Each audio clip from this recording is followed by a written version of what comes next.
Saya dulu punya orang tua, rajanya tahlilan. Rajanya tahlilan. Ya, saya dulu lahir itu memang dilahirkan di perut NU. Tapi jangan direkam ya. Oh, jangan direkam. Bismillahirrahmanirrahim. Assalamualaikum warahmatullahi wabarakatuh. Alhamdulillahirabbil alamin. Assalatu wassalamu ala nabiyyina Muhammadin wa ala alihi washabbihi ajmain. Amma ba'du.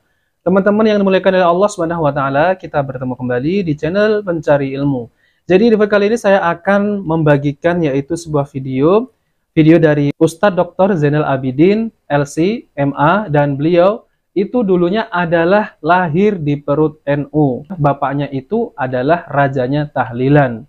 Namun seiring dengan waktu beliau ini mendapat hidayah sunnah, lalu beliau ini sekarang beliau adalah ustadz yang bermanhaj salaf, yaitu Al-Quran dan hadis Nabi SAW.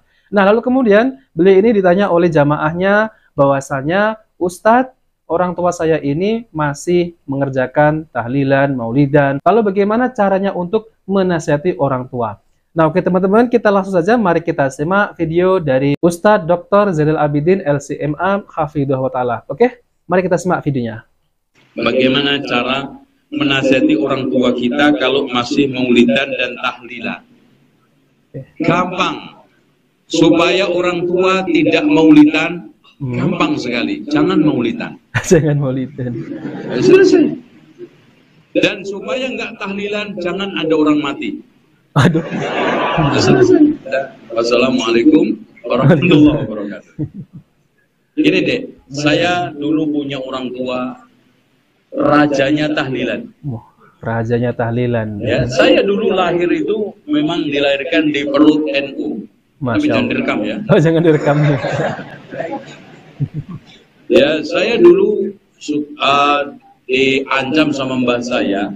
Kalau saya nggak hafal berjanji nggak bakal jadi kiai. Masya Allah. Ya, makanya saya hafal di awal sampai akhir ya. Yang bacaan rawinya abtadiul imla bismiddatil aliyah mustadirun faidhal barakati ma'ana lahu wa aulah. Banyak sekali nabas itu nyanyian sampai qiyam. Sholli ala Muhammad sallallahu ala Muhammad. Dan sekarang dipelajari sallallahu ala Jokowi, sallallahu ala Banser. Padahal nggak begitu di sononya. Ini sudah berubah. Oh, sudah berubah maknanya. Ini sudah berubah. Oleh karena itu hadirin sekalian, ini plesetan. Memang di sini ada pemaduan antara Arab dengan Jawa. Contoh aja, ada zikir di kuburan yang paling masyhur untuk minta duit.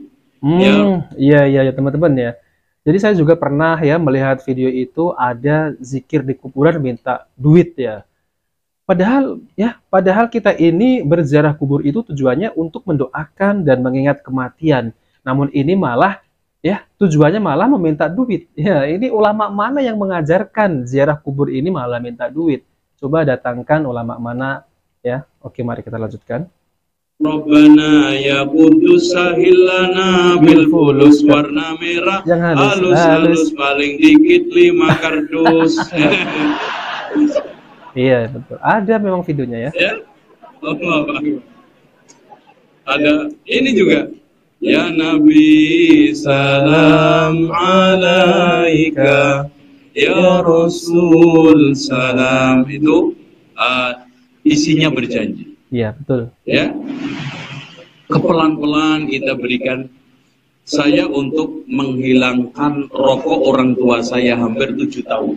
Masya Allah, 7 tahun ya. Maulid berjanji macam-macam itu hampir 12 tahun. 12 tahun. Puncaknya terakhir Torikot. Itu yang Naqsabandiyah ya, Torikoh. Itu alhamdulillah. Saya sejak kecil umur 2 tahun itu sudah diajak untuk Torikoh, bai'ah. Ya. Ini semuanya diri sekalian butuh waktu. Makanya jangan radikal, jangan kita itu. Tapi caranya apa? Dialog. Saya itu memang ada keterbukaan dengan orang tua saya. Sambil duduk, ngobrol, sambil ngopi, nanya, dan ngobrolnya nggak usah nukik langsung. Pak, jangan maulid. Wow. The point itu namanya. Ngobrol dulu masalah pertanian masalah nanya apa, terus sampai pada masalah-masalah maulid. Iya. Saya dulu tahlilan itu ngajak bicara pakai ini logika. Contohnya gimana Tentang ya? masalah apa itu tahlilan. Coba bah, kalau tahlilan sekali itu 5 juta. Iya. Hari 1, hari 2, hari 3, hari 7, hari 40. Berapa juta? Dan yang tahlilan di sini umpamanya sekecamatan ada 500, kaliin. Itu sudah bisa bangun pondok pesantren. Apa yang dibuang-buang? Mikir. Iya, mikir. Iya, betul ya teman-teman ya. Kalau seandainya itu ya disedekahkan gitu ya. Nah, ini bisa membangun pondok pesantren. Memang masuk akal juga ya. Oke. Terus kemudian minta uang saya ingin ziarah Wali Songo. Iya, ini memang Saya ada bilangin, ya kalau mau ngapain? Ini ngelihat kuburan Wali Songo. Itu di belakang rumah banyak kuburan. Nah, itu gratis lagi. gratis. Itu kan, tuh lihat aja 2 jam, puas. Itu Masya Allah. kamu aneh-aneh. Nah, kan, Kamu aneh. ya kadang-kadang kita ajak guyon. Ya. Iya, benar. Kadang di antara kita tidak berhasil mendekati orang tua karena kurang pendekatan. Kurang pendekatan. Akhwat pengen orang tuanya cadaran langsung, cadar langsung pakai. Padahal jarit belum ganti. Iya. Lucu bawa jarit atas cadar. Ya, semua celana bapak digunting kabeh. Akhirnya mau undangan nggak nemu celana. Aduh, anakku habis mondok nih mas, aneh mas, celanaku digunting kabeh.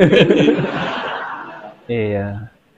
Jadi teman-teman yang dimuliakan oleh Allah Subhanahu wa taala, memang kita kalau berdakwah ini harus melalui pendekatan ya, apalagi orang tua kita ya. Dan tentu kita harus menasihati dengan lemah lembut. Ya, tidak harus misal rokok haram, enggak ya. Mungkin kita bisa ya dalam dialog pendekatan. Misal, Pak, rokok ini kan ya tidak baik untuk kesehatan Bapak gitu ya. Dan asapnya juga ini tidak baik untuk lingkungan yang ada di tempat keluarga kita, ada anak kecil dan lain-lain. Mungkin perlu pendekatan yang semacam itu ya. Tidak harus kita bilang, Pak, rokok haram. Nah, ini memang nanti akan menimbulkan kegaduhan ya. Nah, itu ya teman-teman ya. Jadi nggak bener. Ya. Terus kemudian kalau Anda masih merasa muda, pakai orang yang lebih tua, mungkin ada paman, ada kakak yang sudah paham. Yang sudah paham tentang kalau sunnah enggak, ya. kasih dia buku, kaset VCD. Kasih penjelasan tentang itu lewat, umpamanya, alhamdulillah kalau belum ngaji ada YouTube, suruh lihat YouTube. Ini Pak, YouTube, ini adiknya Yuni. Gitu. Ada lagi. Tapi pelan-pelan jangan terus YouTube terus. Nah teman-teman yang dimuliakan oleh Allah SWT, jadi itulah ya nasihat dari Ustadz Dr. Zainal Abidin LCMA Hafidhullah, yaitu tentang terkait masalah cara menasihati orang tua apabila orang tua kita ini masih mengamalkan yaitu tahlilan, maulidan, yasinan, dan lain-lain.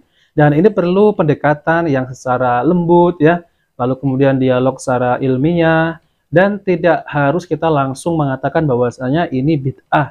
Nah, maka dari itu kita menasihati orang tua dengan lemah lembut ya, agar orang tua ini merasa nyaman apabila mendapati anaknya itu ya ketika mengenal sunnah itu malah lebih baik, lebih dekat kepada orang tua. Nah, ini yang harus diperhatikan ya teman-teman ya, ketika kita menghadapi hal yang semacam ini.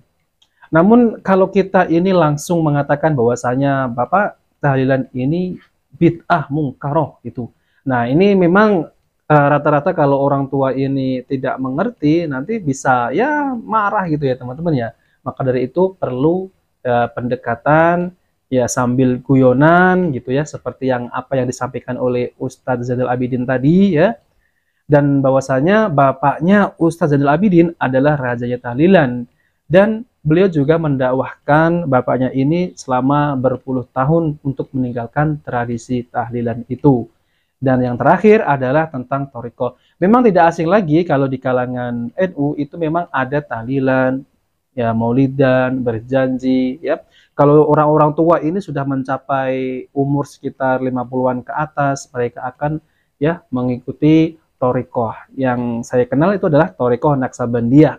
Itu yang saya kenal, memang ada itu ya, dan di sekitar saya juga ada. Nah, oke teman-teman, itu saja yang bisa saya sampaikan videonya, yaitu penjelasan dari Ustadz Dr. Zainal Abidin, yaitu tentang terkait masalah cara menasihati orang tua yang masih mengamalkan tradisi-tradisi ataupun mengamalkan amalan bid'ah. Nah, oke teman-teman, jika video ini bermanfaat, jangan lupa like dan subscribe di channel Pencari Ilmu. Wabillahi taufiq wal hidayah. Wassalamualaikum warahmatullahi wabarakatuh.